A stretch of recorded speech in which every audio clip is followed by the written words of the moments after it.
Good evening. My name is Don Steluto, and I am the Associate Director for the Notre Dame Institute for Advanced Study. Before we begin tonight's lecture by Dr. Koehler, I would like to ask that if you have a cell phone with you, please turn it to the off or to the silent mode.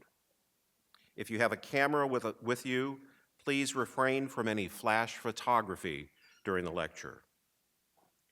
If time permits, after his lecture, and we've sort of scheduled it so that we can do this, Dr. Koehler has graciously agreed to take questions from the audience. The question and answer period will be moderated by Jim McAdams, William M. Scholl Professor of International Affairs and Director of the Nanovic Institute for European Studies. Professor McAdams will also provide closing comments for this special evening. At this time, I am very pleased to welcome to the podium Roger Wong, the Martin J. Gillen Dean for the Mendoza College of Business, and Kenneth R. Meyer, Professor of Global Investment Management. Dean Wong, who as dean and a professor, is quite accustomed to great questions on a global scale, will render the welcome to you and to our special guests for this evening's lecture. Roger.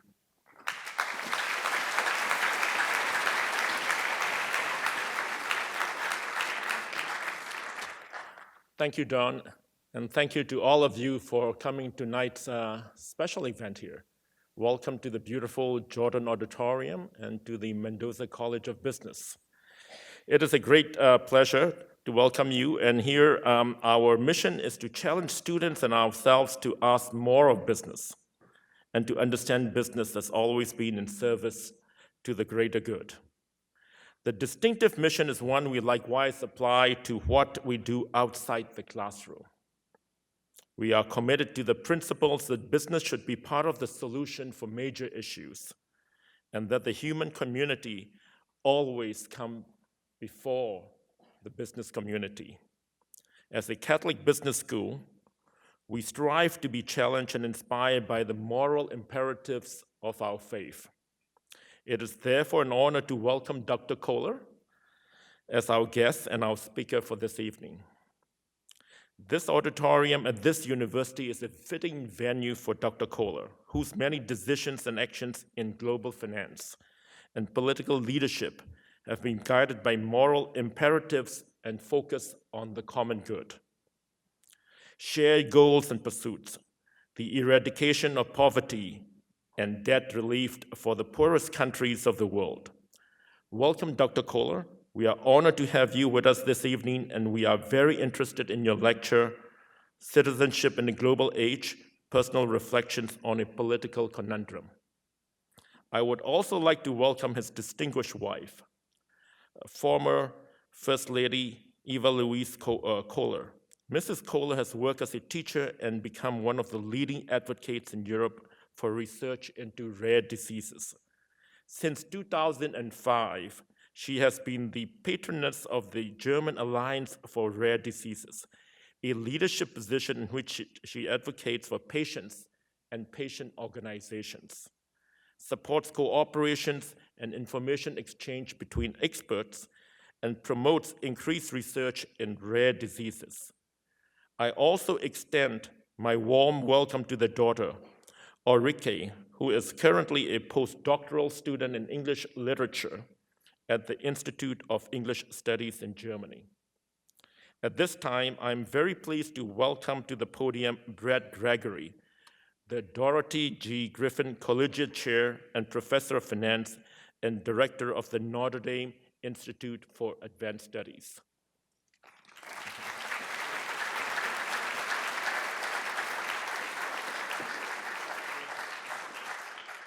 I am decidedly a professor of history and not a professor of finance, so just thank you very much, Dean Huang, for your welcome, for hosting this lecture. It is a great honor and a genuine pleasure to introduce our speaker, Dr. Horst Koehler, who served as the 9th President of the Federal Republic of Germany from 2004 to 2010.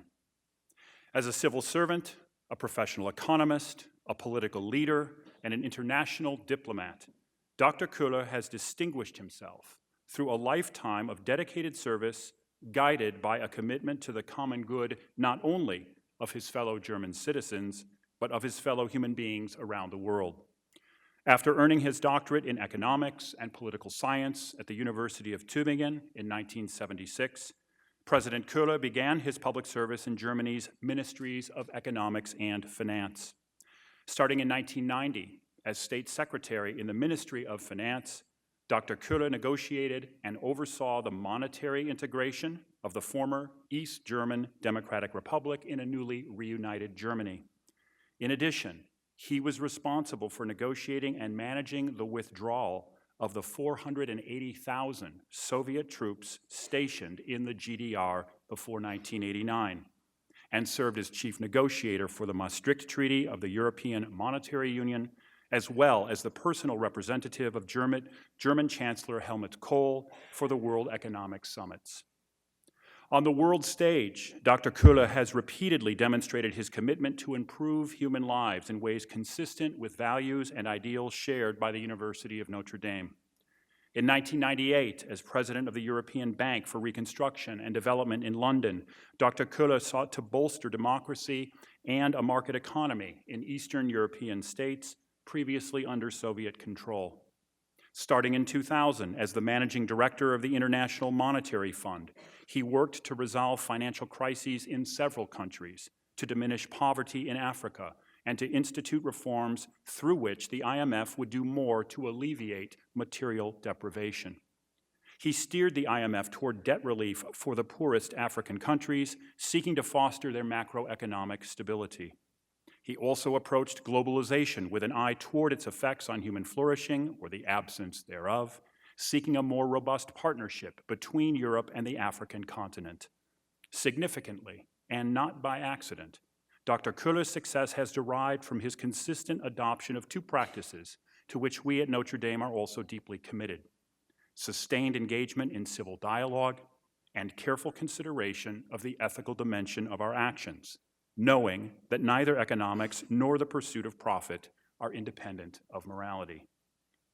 As president of Germany, Dr. Koehler worked to build a better national education system and continued his efforts to blunt the human costs of unrestrained globalization. He called on fellow Germans to assume a greater role in international affairs, and in so doing, used a phrase that in fact echoed an icon in Notre Dame's history, when he challenged his fellow German citizens to become, quote, a force for good in the world. As I'm sure many of you, if not all of you, know, but perhaps Dr. Koehler does not, in 1842, Father Edward Sorin, the university's founder, wrote to his religious superior in France, Father Basil Moreau, expressing his aspiration that the University of Notre Dame du Lac would become, quote, one of the most powerful means for doing good in this country. Following his years as the German president, Dr. Koehler has remained active as a statesman, diplomat, and advisor ohne Grenzen, without borders.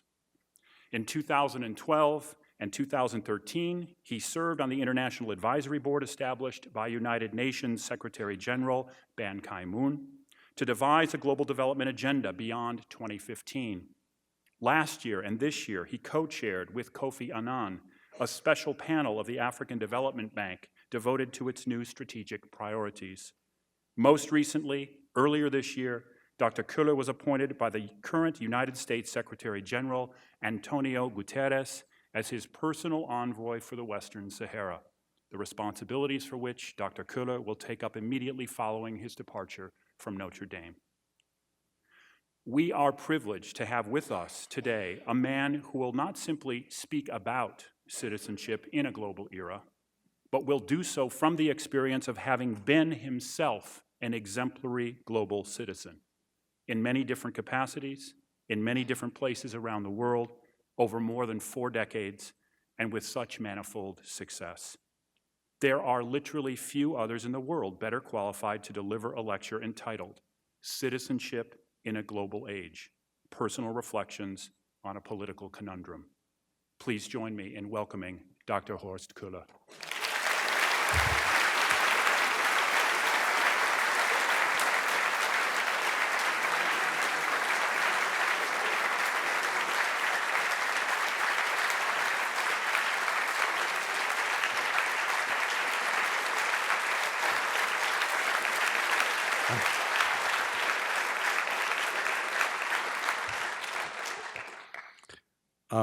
Ladies and gentlemen, I caution you, maybe this applause was premature.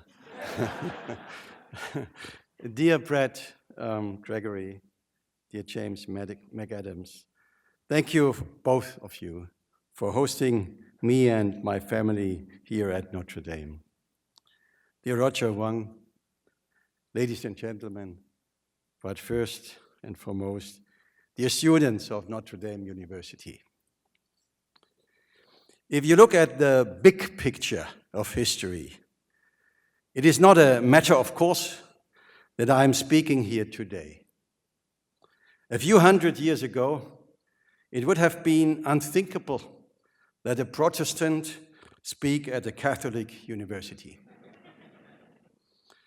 7 decades ago, let's say in the year I was born, 1943, my country was the biggest enemy of the United States until it was, thankfully, defeated in a war which cost millions of lives. And finally, as the son of simple farmers who became refugees twice within the first 10 years of my life, I really wasn't predestined to be called President Koehler one day and give a speech at a prestigious American university.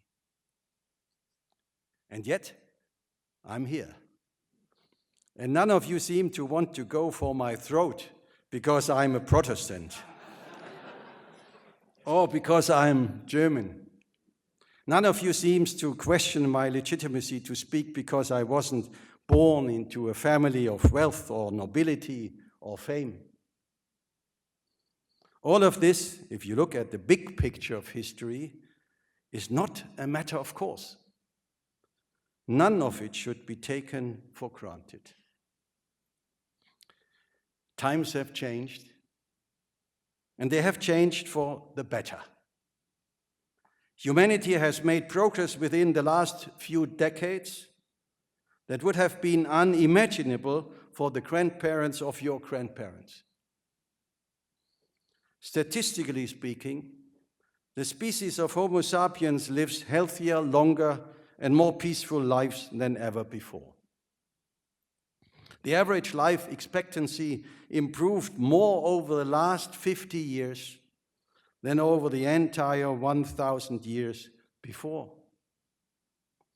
Over roughly the same period of time, from 1960 to 2015, global child mortality rates were reduced by more than 70%. In China alone, over 500 million people were able to lift themselves out of extreme poverty since 1990. And despite some horrendous conflicts raging today, the world has never in its history seen a lower rate of violent death than during the last 25 years. All of this is the result of an unprecedented progress in science, technology, communications, but perhaps most of all, it is the result of a global exchange of goods, ideas, knowledge, and yes, people. It is the result of an ever-expanding web of economic and political connectivity which allowed our economies to thrive on the international division of labor, which allowed our scientists to learn from each other and our politicians to cooperate with each other. In short, most of humanity's progress during the last 50 years is an outcome of globalization. And yet I'm speaking to you at a moment in history when public discourse is marked not by content about what humanity has achieved by coming closer together, not by optimism about what there is still to attain, but rather by an acute sense of fragility, of disorientation, and of tension. Many people all around the world seem to have lost faith in the most powerful creed of modernity, that my children will be better off than I am today. We live in a time of crises. The refugee crisis, the chaos in the Middle West, the worries about the stability of the international financial system, the ongoing environmental disasters in many corners of the planet, North Korea, terrorism. What is especially worrisome about these crises is that there doesn't seem to be a basis for confidence about how to really get out of the several messes we are in. Maybe the biggest crisis of all is the crisis of confidence in the ability of politics to find lasting solutions. As a consequence, many are ready to blame their uneasiness about the future on the very phenomenon which made our current level of unprecedented well-being possible: globalization. In Europe, in America, and many other parts of the world, a lot of people turn to leaders who preach not cooperation, but confrontation, not openness, but retreat. This is the paradox of our time. At no point in history has it been clearer. Our challenges are complex. Our challenges are long-term, and our challenges are global. And yet, those political forces are on the rise, whose answers are simple, whose answers are short-term, and whose answers are national. Tonight, I want to try to make some sense of this paradox. Try to understand the ambivalence of living in a globalized time. What is the role of national politics in an ever more connected world? How do we, as individuals, as voters, as consumers, as human beings, in short, as citizens, fit into this overwhelming web of interconnectedness? In my speech tonight, I would like to offer one short answer and one longer answer. The first answer is about the downsides of globalization, about the destructive force of a world economy which in its current form is ruthless to the weak, brutal to our planet, and constantly trying to evade rules. The second, longer answer will take us to the vision of a great transformation which is needed in our economies and societies. This answer will analyze our concept of politics, our understanding of national interest, which I believe have to be redefined in light of the realities of this 21st century. Finally, the second answer will be about responsibility and identity, which will help us understand what it means to be a citizen in a global age. Ladies and gentlemen, I couldn't think of any better place to search for these answers than at the University of Notre Dame. An American university founded by a Frenchman, calling its athletic teams the Fighting Irish, a university which is part of the oldest and, by definition, most global institution of the world, the Catholic Church. Taking a global perspective is part of your DNA, which is why I am excited and honored to be able to have this conversation with you tonight. It was the best of times, it was the worst of times. Those are the words with which Charles Dickens famously started his novel on the French Revolution, A Tale of Two Cities. Is this the motto of this new millennium, another age of gigantic yet contradictory transition? After all, the balance sheet of our globalized present is not altogether rosy. The immense progress I have described earlier has come at a hefty price. And the invoice we are presented with now creates huge challenges for the future of this planet. Let me give you two pieces of evidence for that. Exhibit A, global warming.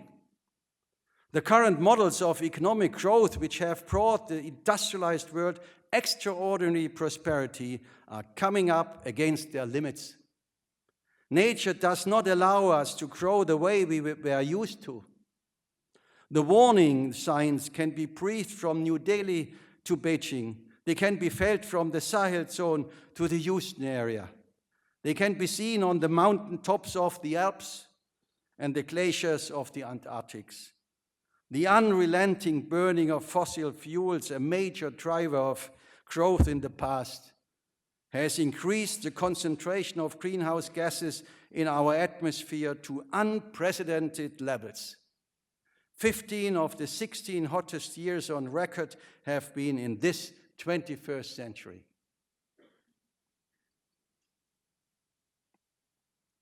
Most ecological consequences of global warming will be irreversible. The climate is not like an indoor plant. If the plant dries up, you just buy a new one. But there's no such thing as a store for replacement ecosystems.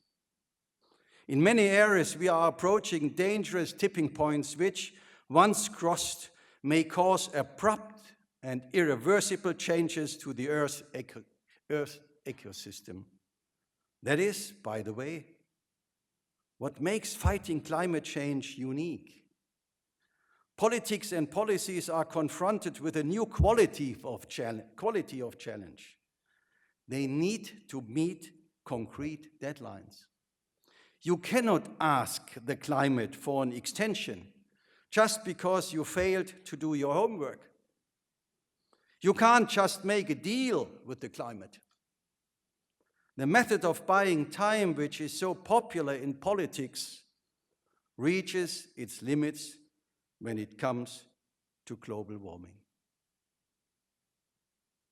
But the real reason why the global economy cannot continue to grow in the same way as it has in the past becomes evident if we look at the global ecological question and the global social question at the same time. I'm talking about global population growth, which will reach almost 10 billion people in 2050. I'm talking about the more than 700 million people still living in extreme poverty and the growth of the middle class, global middle class. Decarbonizing the economies of industrialized countries would be difficult enough.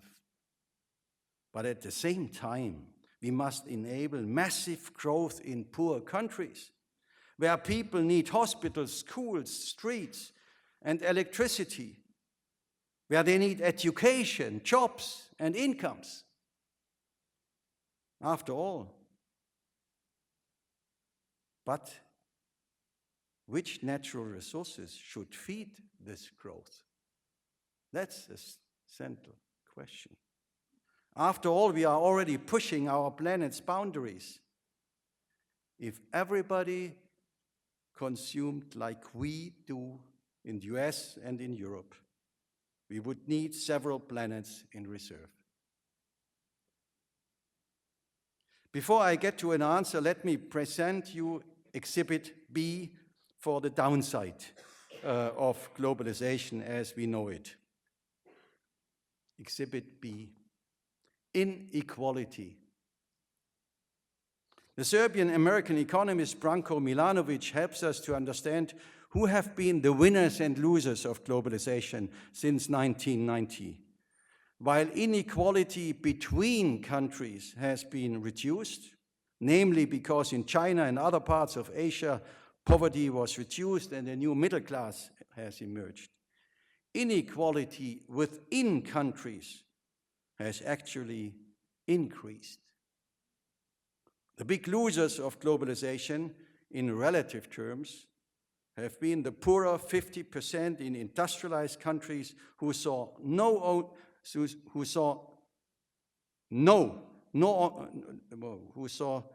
not only no or only little increase in income. That's the stump. The big winners are to be found in a new class of global plutocrats, as Milanovic calls them. The super rich who have seen increases in wealth which go beyond anything a normal brain can imagine. Globalization, as we know it, has increased inequality. The international division of labor, the driving force of globalization, means structural change as industries are dying in one country and are being reborn in another country where they are more competitive.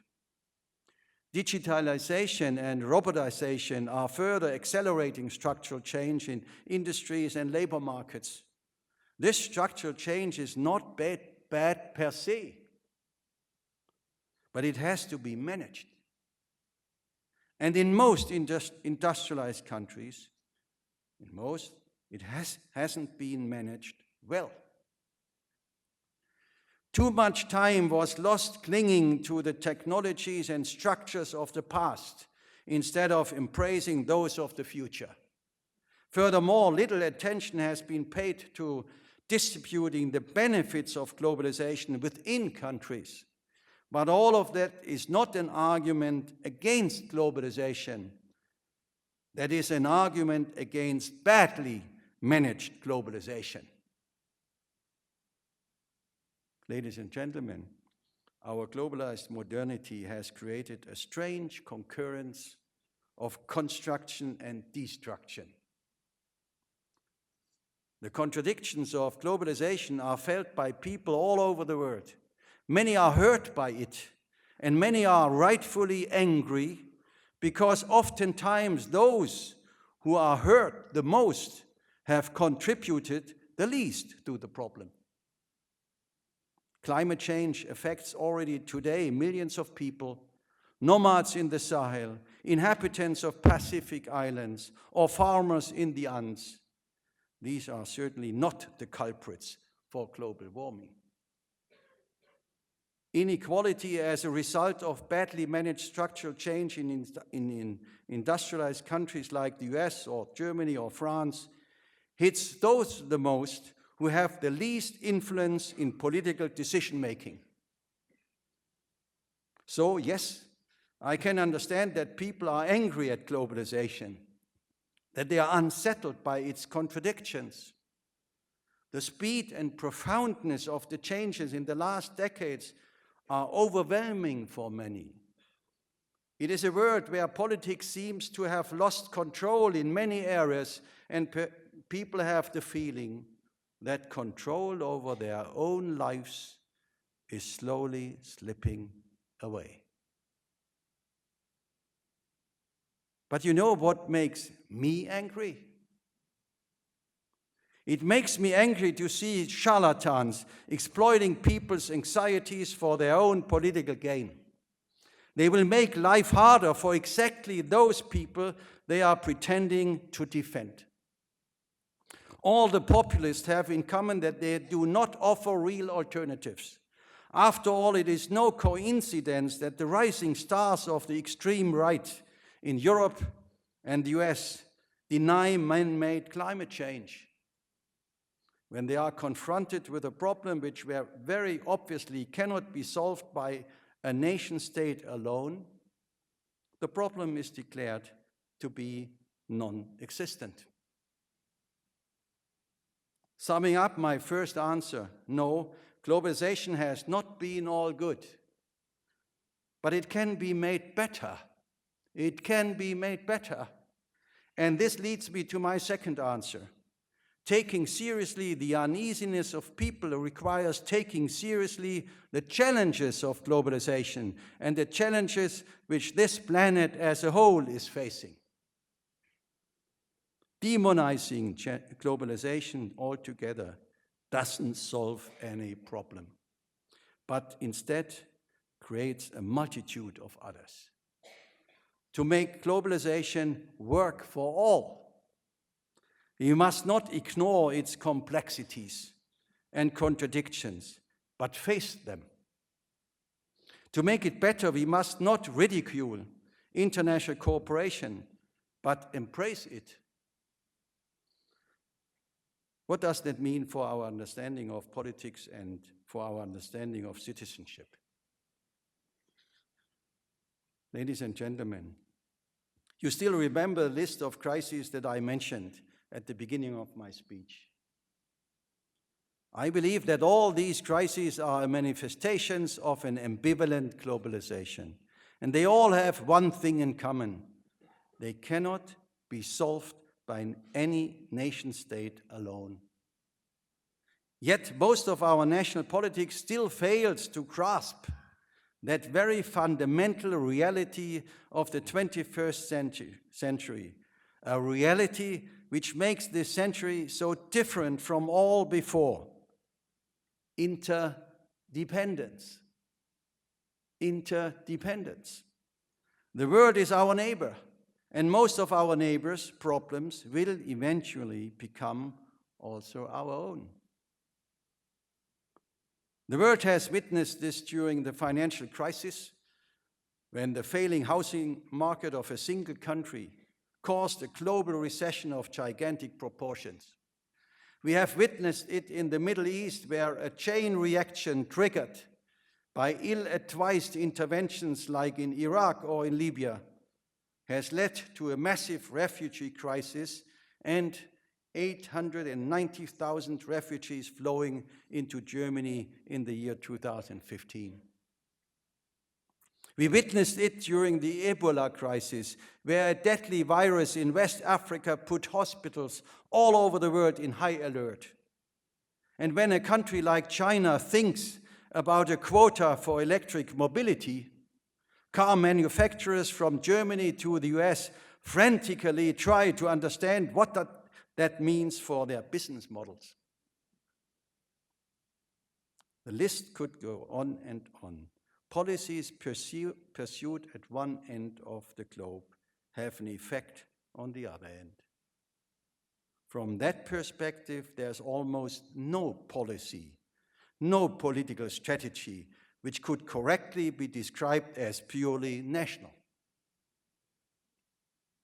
And yet, many in politics, especially self-acclaimed realists, still have an understanding of national interest, which has, in my view, little to do with reality. They see the world as an ocean on which every state rows its own boat, while international politics is charged with ensuring that everybody can row unhindered and that the boats do not collide. That's even a modest description of the problem. Yet I believe we are all in the same boat and have been for some time.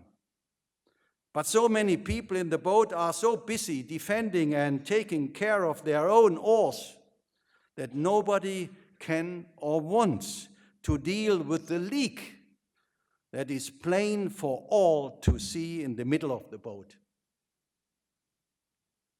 Two things, I believe, are important when talking about the notion of national interest. Firstly, conflicting interests along nationally defined lines are more often than not an illusion. The winners and losers in the wake of certain decisions are not entire states and entire populations, but specific groups or branches of industry within these states. A farmer in Minnesota might have more common interests with a fertilizer manufacturer in China than with a banker in New York. Any political actor blocking a cooperative global solution in the name of national interest is often acting against a great many interests within his own nation. Secondly, in the 21st century, most conflicting interests are not between us and them, but between us and our grandchildren, between short-term and long-term interests. In the long term, our fates are so inextricably linked that the further we look into the future, the more the interests of different countries converge. Climate change is the best example for this. No country, no matter how rich and powerful it may be, can maintain its prosperity in the long term if it fails to take into account the prospects and well-being of other countries. Yes, there is such a thing as a global interest. There will be no security in Europe if its neighbor's continent, Africa, which will host over 2.5 billion inhabitants in 2050. That's a quarter of the world population in 2050, cannot give a perspective to its huge youth population. There will be no protection of America's coastal cities if sea levels continue to rise due to global warming. There is no recipe for fighting climate change if the economies of the South continue to grow in the same polluting and resource-intensive way of today's industrialized countries. Of course, the existence of such a thing as a global interest doesn't mean that humanity doesn't have enemies. There certainly is no common interest to be found with barbarians like the leaders of ISIS. Neither does global interest mean everyone agreeing on everything. There are always going to be divergent objectives and interests. They are one of the fundamental constants in politics. When I was managing director of the IMF, a truly global institution, we worked hard to solve a number of economic crises on all ends of the planet, from Brazil to Turkey to Ghana. We certainly didn't do it by simply singing Kumbaya. There were hard fights, tough negotiations, and oftentimes pressures from all kinds of sides pursuing their interests, pushing the institution to favor one path of resolution or over another. To find a solution to a certain crisis, I had to get the board of directors to agree. 24 people, important people, representing different countries with diverging economic views, and I had to get the respective country on board, which was always mired in its own mess of conflicting internal interests. But for all differences, ladies and gentlemen, dear students, I discovered that there is common ground. There always is common ground. That is my experience over my lifetime. I learned that it is not the fact that conflicting objectives exist that is the problem, but the way we deal with them. And it would be a huge step forward if the trade-off between today and tomorrow was clearly stated when decisions are made. If we openly presented our own interests and perceived the concerns of others as legitimate interests, and if we dealt more openly with the question as to who are the winners and who are the losers of certain decisions, both in the short and in the long term, both in our own country and in other countries. This could be a basis for a new understanding of the relationship between national politics and global solutions, where both levels feed into each other instead of hindering each other. Please don't get me wrong. This is not about the emasculation of the nation state. This is about the emancipation. The paradox of national politics in the 21st century could be that by sharing certain tasks with other states, the nation state in fact retains its ability to act in the face of a globalized economy and a common ecosphere. Such an understanding of national politics could be the basis for a new paradigm in international politics, a paradigm of global partnership, a new spirit of cooperation for mutual benefit, solidarity, and mutual accountability. Nothing else is needed if we want to solve humanity's biggest challenge. If you remember what I said earlier about climate change and population growth, about inequality and economic growth models, then it is evident that what this biggest challenge is. Giving every human being the chance to live a life in dignity, but doing so without destroying our planet. That's our biggest challenge. Fighting extreme poverty and protecting our planet is deeply intertwined. We cannot do one without the other. Doing both is in the immediate interest of all of us. And how do we do it? Well, we need nothing less than a great transformation of our societies and economies. The transformation of developing economies, which is crucial to fight poverty, requires a transformation in industrialized countries. We in the rich countries, in Germany, in Europe, in the US, need to change the way we produce and consume energy, how we travel and transport goods, how we eat and how we work. This is the reality. We have to prove that it is possible to decouple economic well-being from the overuse of resources and from carbon emissions. To overcome extreme poverty in Africa, Asia, or Latin America, we have to push for a global enabling environment, for better trade regimes, and fairer international tax rules which allow poor countries to process their own resources and profit from them. Sounds like a naive vision. Well, despite all the bad news that we are used to, I believe we might be closer to realizing this vision than ever before.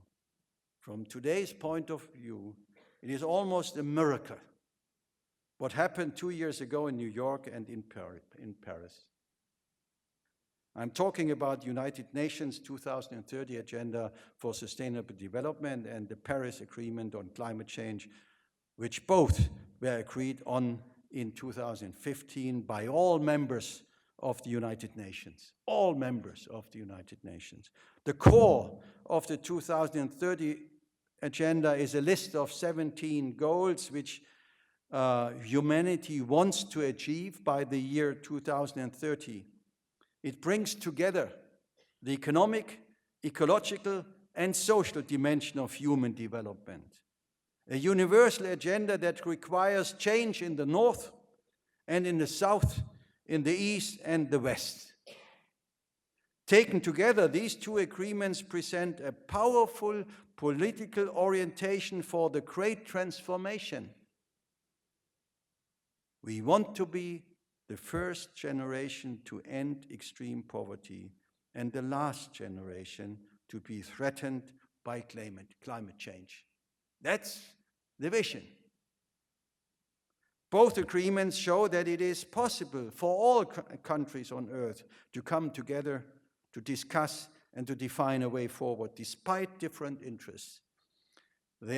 These decisions taken are the strategic antithesis to a world in disarray, a positive alternative to the storyline of decline.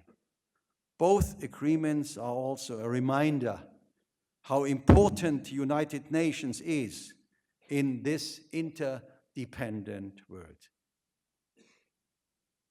All of this makes me hopeful. We have an orientation what to do and what to do better. And if I may so, the reaction of many American states, cities, or businesses to the pulling out of the new US administration from the Paris Agreement. Many of them have declared that they remain committed to the emission reduction goals, gives me hope that at the end, the American people and its powerful economy will be part of this great transformation. I believe in reason with the American people. This underlines another feature of politics in an interdependent world. While nation states and supranational institutions are important, they are not the only important actors. It is time that we rediscover the smart principle of subsidiarity, which was first put forward by Catholic social teaching. There can and will never be a global master plan steering humanity towards a better future, one plan. The great transformation gives direction, but in the end, there will be countless decentralized bottom-up transformations which eventually will come together to form a comprehensive whole. And as nobody has all the answers, there will be a learning process of also trial and error. It is the cities and communities which are best positioned for that search process. They are much more flexible in experimenting and finding answers. They are also much closer to citizens, their needs and demands. As laboratories of change, cities could increase the public's ownership and support for the necessary changes. Globalization is not about diffusing responsibility to some ominous global force, but about anchoring awareness of the planet as a whole in local action. Which finally brings me to the question of my title that I have yet to answer. What does it mean to be a citizen in a global age? Ladies and gentlemen, dear students, humans are full of contradictions. We can love and hate at the same time. We often know what is right and still do the wrong thing. When it comes to globalization, we are just as contradictory as the word itself.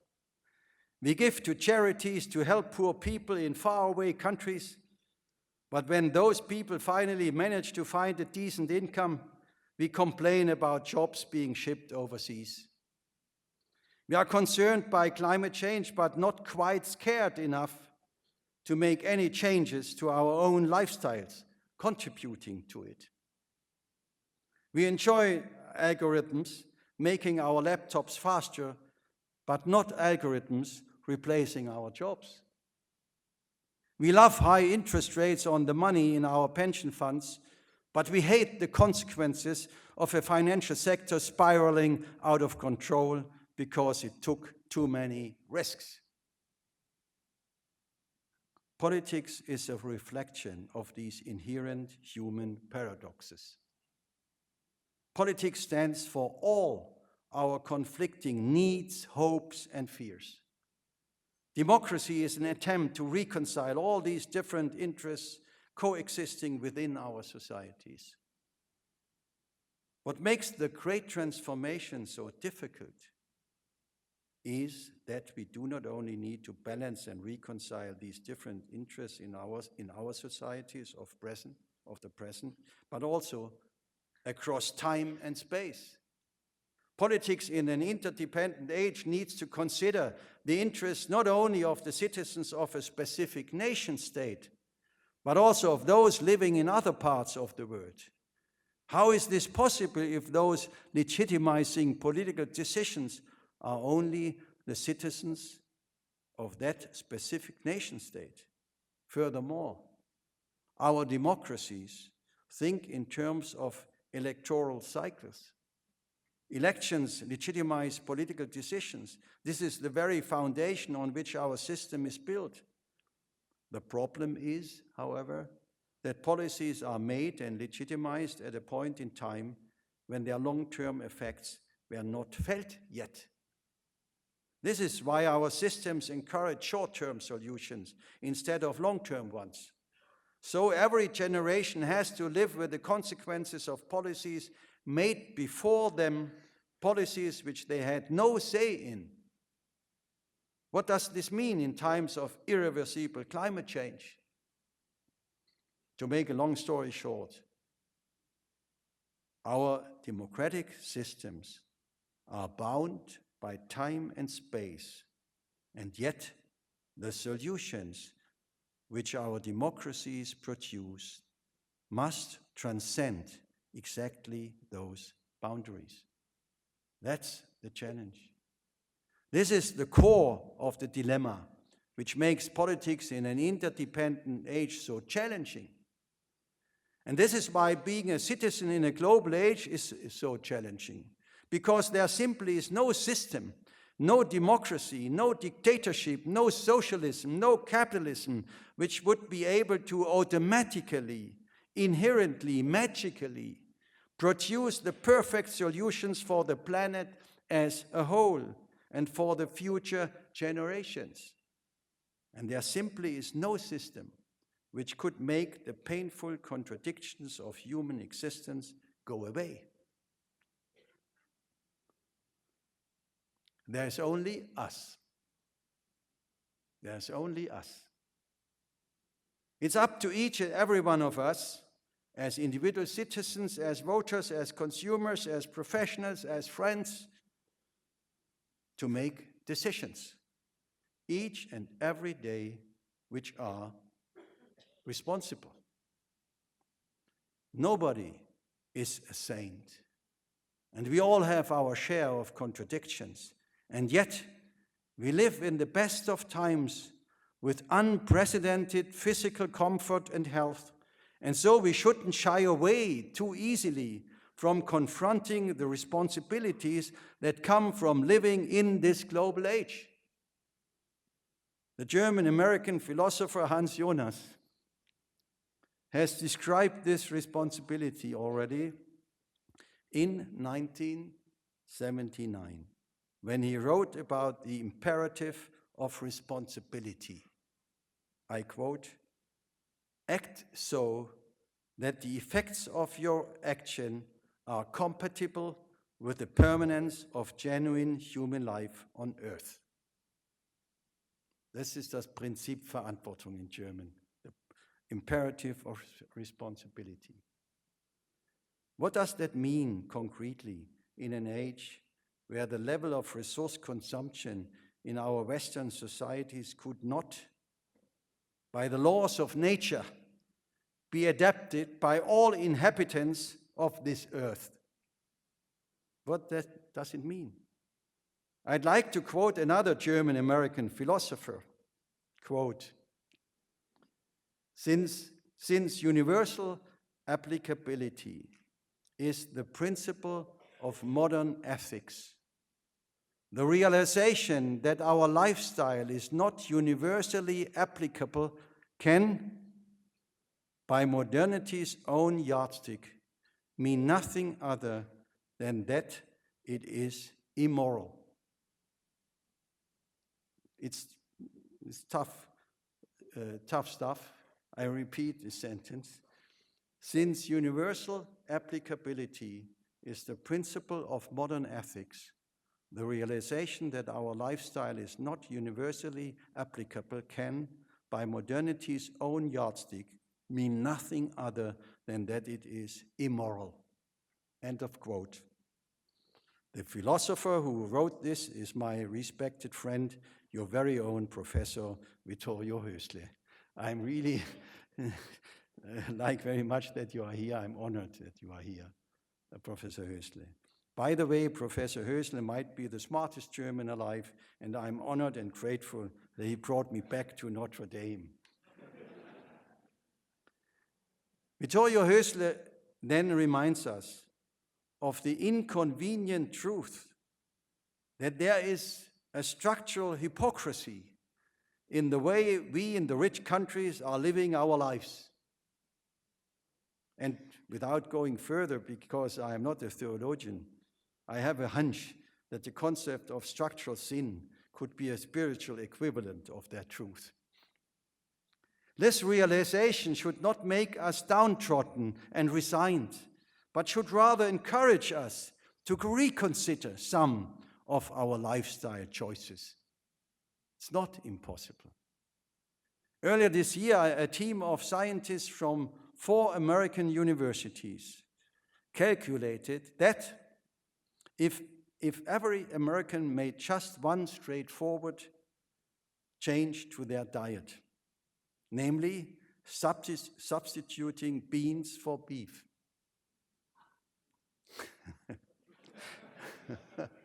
then the US would immediately realize approximately 50 to 75% of its greenhouse gas emissions reduction targets for the year 2020. It's a calculation, and it seems to be funny. I feel it's funny. But I quote it, I took it.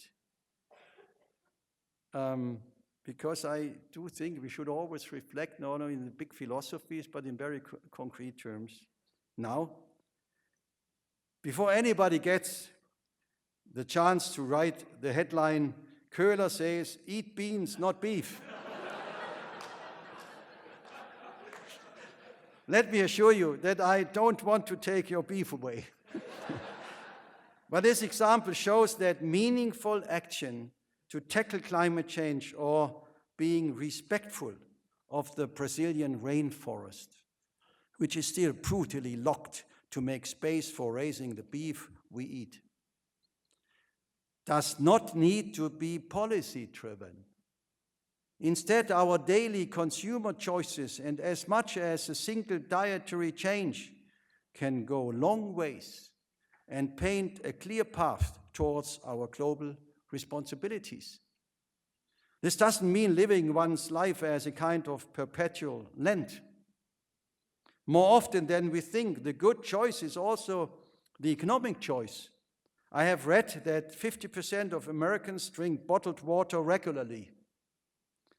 Also, tap water in most US cities is about 500 times cheaper than bottled water. And 50% of the bottled, expensive water comes actually from tap water. Maybe the barriers towards making responsible changes to our lifestyles are not so much in our wallets, but rather in our heads and in our hearts. This leads me to the final issue I want to touch on tonight. There is a growing debate about the role of national identity, and there is a fear that globalization would lead to a gradual homogenization and the latent demise of distinct cultures. Not least, that fear contributes to the rise of nationalism in many countries. There are 3 points I would like to make in that debate. First, I have spoken earlier about the need for globalization to be anchored in local action. And I might add now, local identity. Having an awareness of the global context in which I live does not mean to negate my culture or my roots. Quite to the contrary, the better I know who I am, the more I can be open towards others. But the pride in my own culture and heritage must always lead to respect for the culture and heritage of others. Greatness is never achieved by making others small. Second, we shouldn't assume that people are merely passive consumers of cultural influences. Instead, we must begin to understand culture as a multi-layered and organic, and we must trust people to be able to actively pick and choose from various cultural influences. Once we do so, we will also find that globalization has all the potential to expand and enrich our cultural identities. And finally, identity is not a binary concept. We can be several things at once. I'm a German, I'm a father, I'm a Protestant, I'm a European, I'm an economist, and so on. And none of these clash with my sense of belonging to humanity as a whole. Some of my Catholic friends have told me, by the way, that they had some of the most spiritual moments when they were in a foreign country and attended Mass, not speaking the local language, but still being able to follow and to answer the priest in their own language at the appropriate moments. A profound experience of shared tradition and communion, which transcends any of our human notions of nationality. Couldn't such experience be a starting point for growing our capacity for empathy and togetherness? A starting point for discovering what we might have in common with people who don't share our language or culture or nationality or religion. Some of you may ask me whether this is not a very elitist point of view. I would agree to the point that dealing with complexity and living in a global age is extremely complex. Gets easier for those with a good education. This is exactly why education is a key to coping with the challenges of this century. But I don't believe that compassion is elitist, or the need for clean air, or the yearning for peace. I believe that all of these things are deeply human. They are sentiments accessible to all of us. Each of us, no matter our background, can grasp that everyone deserves to live a life in dignity. Everyone can grasp that. This is why I don't think that having awareness for humanity as a whole, that being a responsible citizen in a global age is something only for the elites. Before you say this is an easy thing to preach for someone belonging to the elites, let me tell you a story about myself. My parents were simple farmers, members of an ethnic German minority in the Eastern European region of Bessarabia, today the Republic of Moldova. In 1940, they were lured by the Nazis to return to the Reich.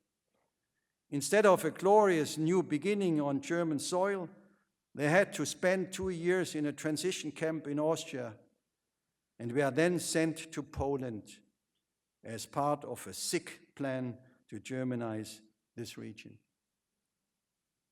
They were put in a farmhouse, a house from which the Polish owners had been forced out at gunpoint just a few hours before my parents moved in. I was born half a year later, in the hard winter of 1944-45, when the Red Army was approaching, my family fled from Poland to East Germany. And in 1953, after having a row with a local Communist Party official, we fled again in secrecy to West Germany, where my parents hoped to live in freedom. We spent a few years in several refugee camps, before the family was given a small apartment when I was 13 years old. Finally, a place I could call home. More than 30 years later, in 1990, I was sitting in Moscow in front of over a dozen and even more Red Army generals and admirals. I had just become State Secretary in the Federal Ministry of Finance a few months earlier, and I was tasked with negotiating the withdrawal of the Soviet troops from Eastern Germany. A success in those negotiations would be crucial for the agreement of the major powers, including Russia, on German unification. I hadn't received much guidance for the talks.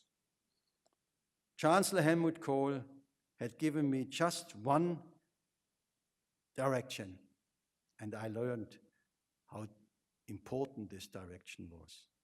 His words had been, respect the Red Army. They freed their country from the Germans. Respect the Red Army always. I had to think of my late mother, who never was very fond of the Russians. There I was, negotiating with the army my parents had once fled. Once fled with me as a baby, negotiating for them to peacefully withdraw from the country my family escaped when I was a 10-year-old. When we reached an agreement, after several quite tough rounds of negotiations, I felt a peculiar mix of amazement and gratitude. Amazement and gratitude about the ability of humans to overcome difference and adversity, to respect each other for both their sameness and their uniqueness, to listen to each other, to learn, to trust each other, and to muster the courage to take a step into the unknown. I have felt that mix of sentiments many times in my life, most of all when I met people from other countries.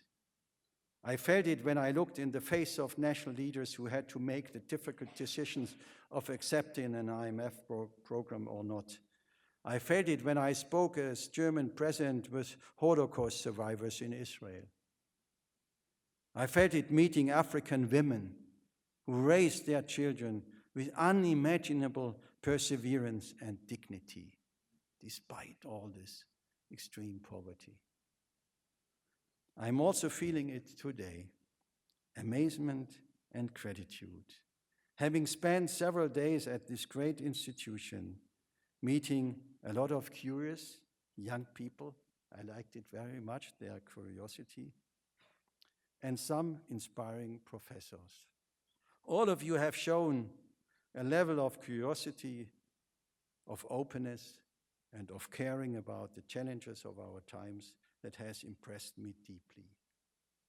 Meeting people like you always makes me feel hopeful for the future of the human race, hopeful that there is a way to overcome poverty and protect the planet, despite the systemic mess this world seems to be in. There is, of course, a way. In the past days here at Notre Dame, I often had to think about the powerful words of Saint Augustine. He once wrote, and I quote Augustine, bad times, hard times. This is what people keep saying. But let us live well, and times shall be good. We are the times. Such as we are, such are the times. I thank you very much.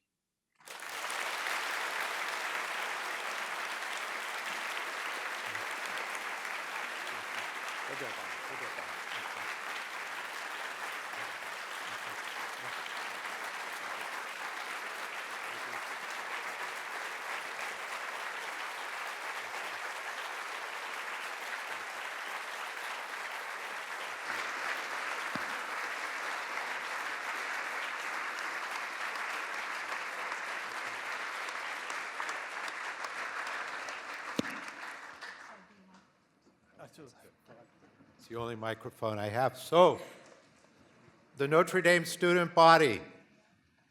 I am in charge of refereeing the questions. We have 14 minutes, which are passing. We have 14 minutes. That means we will take extremely short questions, preferably of one sentence, and no speeches, and give President Koehler time to speak. It is also the tradition of the Nanovic Institute and the Notre Dame Institute for Advanced Study that we call on students first of all. So, what questions do we have from students? Yes, sir. President Koehler, thank you for coming to our institution. We are very proud to listen to you here. And I'm Rodion. I'm from East Europe, international student here. And we face many of the problems that you described. Do you think it is better to refer to people who support you in this situation in order to make change, or to refer to people who do not understand you and do not understand the values that we share? Because actually, we know what we want to do, but they don't.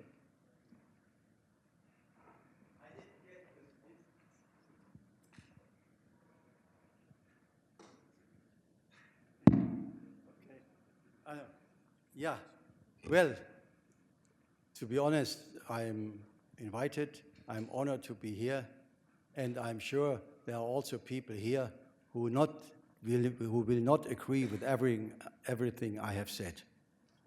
If not, I would be kind of irritated because I have not all the truth, and but I can assure you, I speak with people who have different views. And this is a bit lacking in our political culture. And everybody speaks in the group where he feels familiar with. We call it the bubble. Everybody lives in a bubble, his own bubble. And we have to overcome this kind of bubble culture where the bubbles don't communicate really. And when the bubble then explodes, then all of a sudden, all of us are in a mess. So I apologize that I may have not, given a voice to more critical comments which are possible to my ideas. But I will think for the next speech how I can improve. Yes.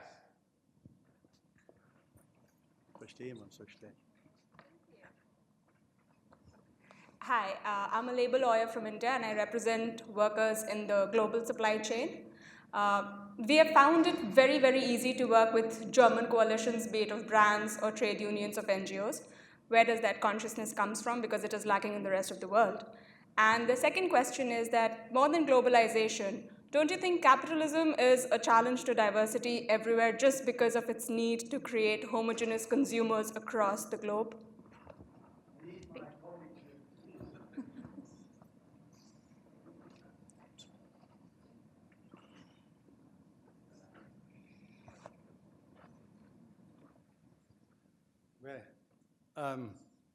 Capitalism is something which is there since over a century. Well understood capitalism has brought a lot of progress. But I made clear in my speech that there have to be rules for capitalism. And the problem of the situation is that too often those who make the best for their own lives and their profit with capitalism don't care too much about the others who have not such a good situation. And therefore, we need to be critical with capitalism, give capitalism rules. We call it in Germany not the free market economy, but the social market economy. And I would even add today an ecological social market economy. That's my answer to a capitalism which may have also the bad sides. Thanks. That was the first question, but take it as an answer to both questions.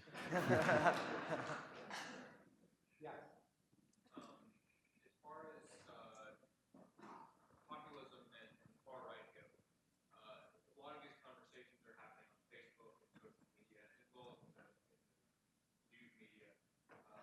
But reasonableness and liberalism and moderation are not as exciting as populism feels. How to reason with people that disagree with you in such a large way, because they think things and say things that are so much more extreme and interesting to them. Sorry.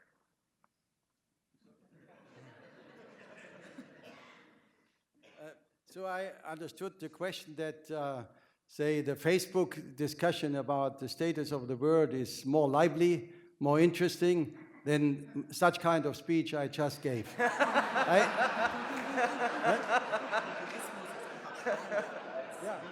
Yeah. No, he just told me I didn't understand you correctly. But it's a serious question. Populism against reason. And how do we prevail with reason? It is just always face questions, face criticism, face the other view, and don't give in.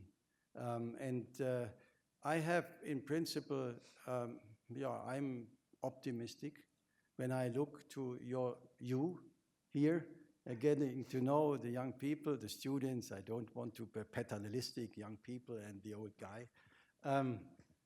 I am encouraged what I heard, and the curiosity of your people here, the students, makes, to me at least, clear there's a good chance that reason will prevail.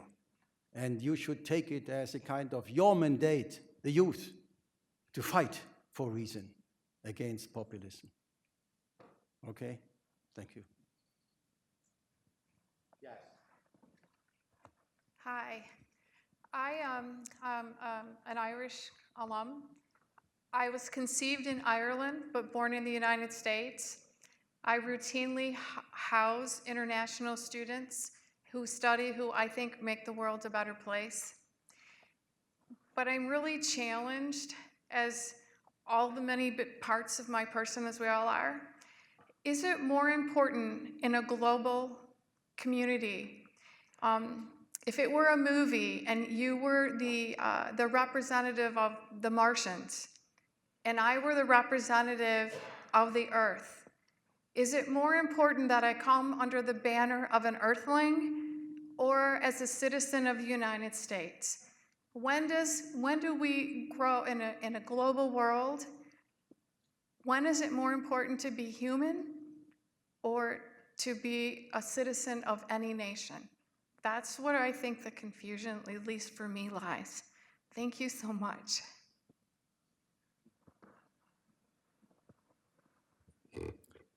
Well, my answer is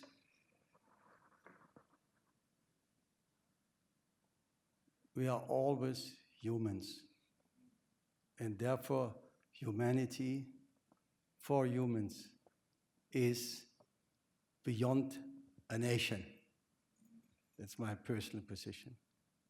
But we are organized in nations, and nations and cultures give us roots. And therefore the question is not either or. The question is how we as humans, and this is the decisive point, we are born as humans, and this is what God wants us to be humans, that we use our humanity, our intellects, our empathy, to be able, as also then citizens of nations, be so reasonable that we are able to organize the life between nations, citizens of different nations, for a decent life together. So that is my answer to this question. I wouldn't think there is an importance either humans or to be a member of a nation. Make the best out of your membership in America or in Ireland, and you will see it works as a human. We have time for one more question, and it's good because I'd like to turn over here instead of the right side. You, sir. Was it right here? Yes.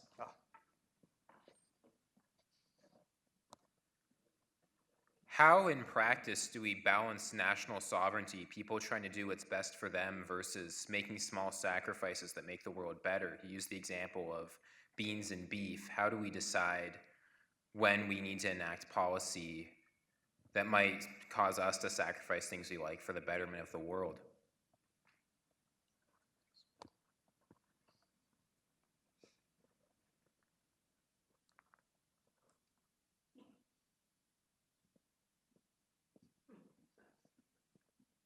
Well, the big decisions taken at the national level or at the international level have always to be taken by governments, representatives of a nation, a democracy. And I see no better organizational principle than a democracy, meaning that we need to be able to send representatives to the level of a nation, and they then express also the will, hopefully, of the individuals.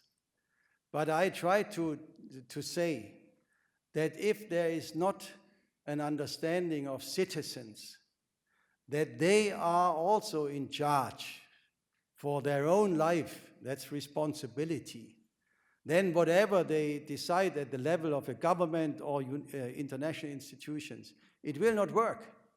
And the other way around, if there is a reasonable, say, concept how to organize this transformation, that was my point. It will only work and lead to good results if everybody of us is participating, takes it on board, defines what it means for him personally. And if this process comes, say, in everybody's mind, then I think we have already one half of the process, because no government today knows all of these things which have to change. And every individual on his and her environment, home and neighborhood and friendship, will detect what they can in order to be part of this transformation. That's my answer. And just give us ideas how you see your individual life changing in the light of this kind of problems. Thank you.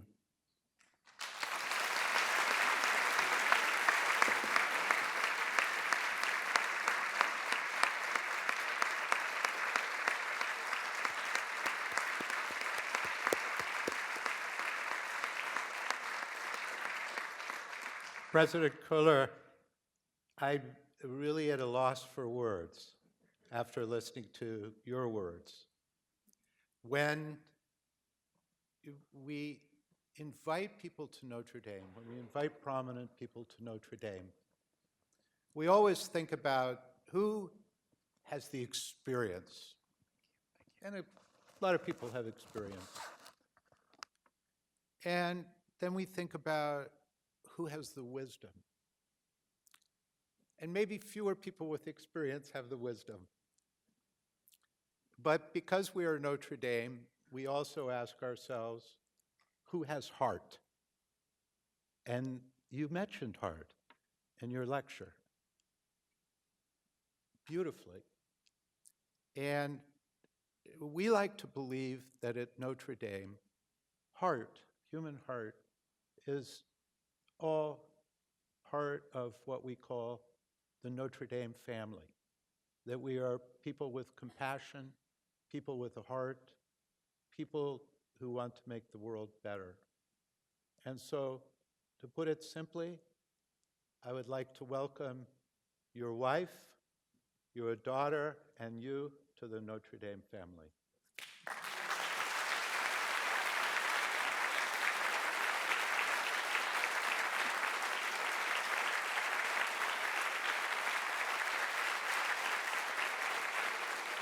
So I will just add a couple more remarks. No, you can't leave. No, you have to come back. You know, I want to say that this is one of those glorious opportunities when different parts of the university can come together to bring a real spark, an intellectual, warm spark to our lives. And what you see is the product of the collaboration of the Mendoza College of Business, and in particular, the Notre Dame Institute for Advanced Study, and of course, the Nanovic Institute for European Studies. Many people have played an essential role in putting this whole event together. And I know he will be embarrassed, but I would in particular like to single out our friend, wherever he is, Don Stoluto, hiding right there. What you see is the product of Don Stoluto's blood, sweat, tears, passion, and heart. And so now I would like to welcome Brad up to the stage and Dawn, and we have a small presentation. And Roger, of course, Roger.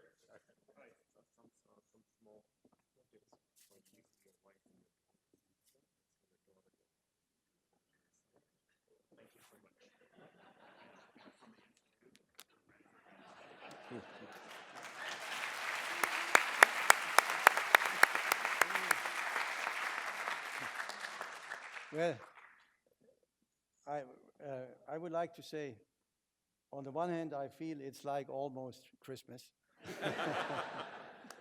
And on the other side, I want to say, it gives me a good feeling I should come back.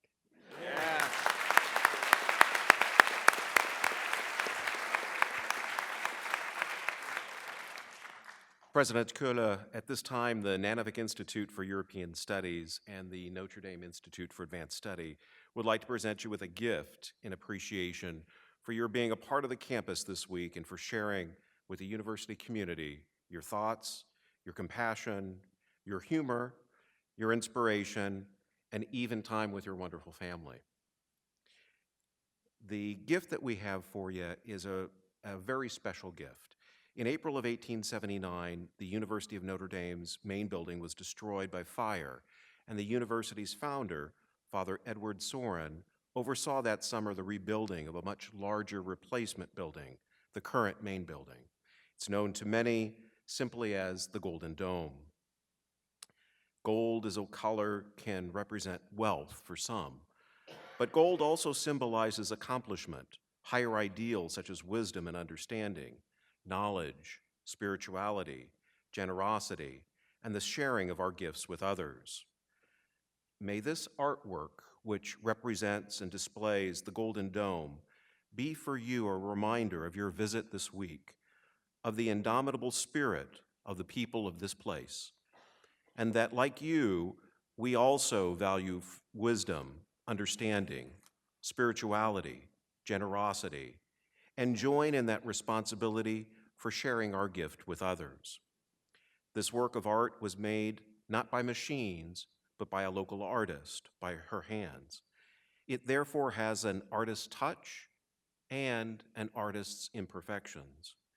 Yet as a work of art, in those imperfections, it also displays beauty, character, depth, and a story.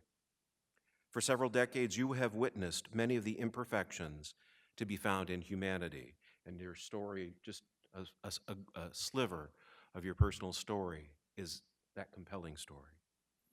Yet as your engagement with the university this week has revealed many times over, you continue to believe in humanity and to see in it beauty, character, depth, and a compelling set of stories. May this simple gift of ours remind you that we too appreciate the complexity of the human story, and like you, we seek to be a force for good in the world, fostering beauty, goodness, truth, and character. On behalf of the Nanovic Institute for European Studies and the Notre Dame Institute for Advanced Study, thank you, President Koehler, for being with us this week and for all that you continue to do in this world. may you know that you always have friends and colleagues here at the University of Notre Dame.